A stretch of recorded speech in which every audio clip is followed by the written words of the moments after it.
alipin lamang tayo tulad ng sinasabi sa Ebanghelyo, duty natin ang sumamba, duty natin ang manampalataya sa Kanya. Ngayon, kung ano yung sagot niya, bahala siya. At bahagi ng ating pananampalataya na magtiwala pa rin sa Kanya anuman ang sagot niya. Mahalaga po ang prinsipyong ito upang hindi tayo kaagad-agad nagtatampo. Kasi may mga pinagdasal din akong hindi kumaling. May pinagdasal din ako na hindi tumino. May pinagdasal din ako na hindi nagkasama. May pinagdasal din ako na hindi nagkaanak. Yung iba kaibigan ko pa. But am I bothered? Not really.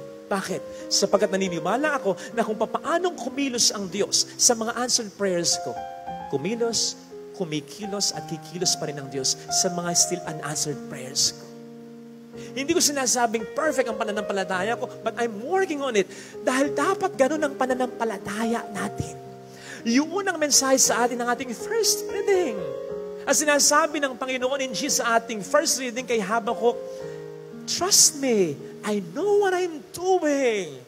Hindi masasayang yung pananampalataya mo. Hindi masasayang yung mga panalangin ninyo. In due time, I will answer. Huwag kang mainip. Sigurado, in my way, in my time, ang iyong mga panalangin, fasting at sakripisyo ay mayroong kapupuntahan. But you just have to trust me. Dapat nandun pa rin lagi ang pananampalataya natin. Isipin natin, Father, sinabi mo, it all depends on Him. Yes, but we should still have faith. We should still believe. Tandaan natin ang sabi sa Bible, without faith, it is impossible to please God. And besides, bakit pa siya gagawa ng himala kung wala na tayong pananampalataya? Bakit pa natin i-expect na ayusin niya ang buhay natin kung hindi na natin ito inaasahan sa buhay natin? Para bang isang asawa, paano pa siya babalik sa kabiyak niya kung yung kabiyak niya dahil sa pagkakasala, pagkakamali na rin niya, ramdam niya ay wala ng totaling tiwala sa kanya. Wala ng tsansa. So bakit pa? Parang isang ina, isang ama na nagkulang sa anak nila at bumabawi. Bumabawi pero paano siya babawi kung ramdam niya ang kanyang anak ay wala ng pagmamahal ni konting respeto sa kanya? Paanong ang isang anak ay magsisika pa rin magpakatino kung mismong kapatid niya at mga magulang niya ay hindi na naniniwala sa kanya? Paanong maghahangad pa rin ang ating mga lolo at lola na humaba pa ang buhay nila kung wala na tayong panahon para sa kanila? Kung sinasagot na lamang natin sila? Kung parang wala na silang halaga? Paanong lalaban pa rin ang isang taong may sakit kung hindi niya na nararamdaman ang ating malasakit? Paano pa rin siya lalaban kung feeling niya nakabibigat na siya at kung feeling niya pinagpapasapasahan na lamang siya? Paano natin isisiksik ang ating sarili sa buhay ng isang tao kung ang kanyang puso at ang kanyang isip para sa atin ay totally nakasarado? Siguradong magtatry pa rin yung mga yan. Magtatry pa rin yung mga yan, pero pamamanglawan ang mga yan. Kasi, wala na eh. Kahit ang Panginoon na Diyos na nagkatawang tao, tandaan po natin at one point, in one instance, hindi siya gumawa ng maraming himala at milagro dahil sa hindi pagsampalataya ng mga tao. Tao pa kaya?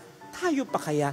Kaya sana, wag nating aalisin sa isang tao ang kahit kaunting pag-asa.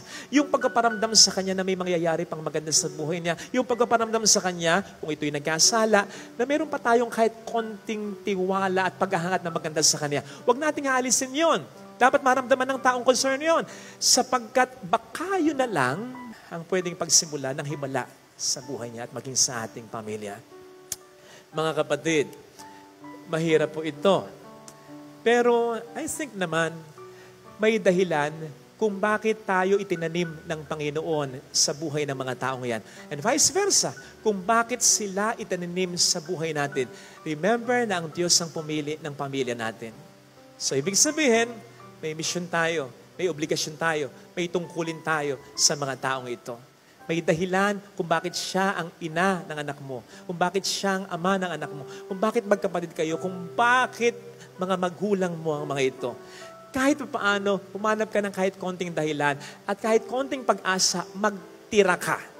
Magtira ka. Sapagkat ang Diyos na ang bahalang gumawa ng himala mula sa iyong kahit konting itinira.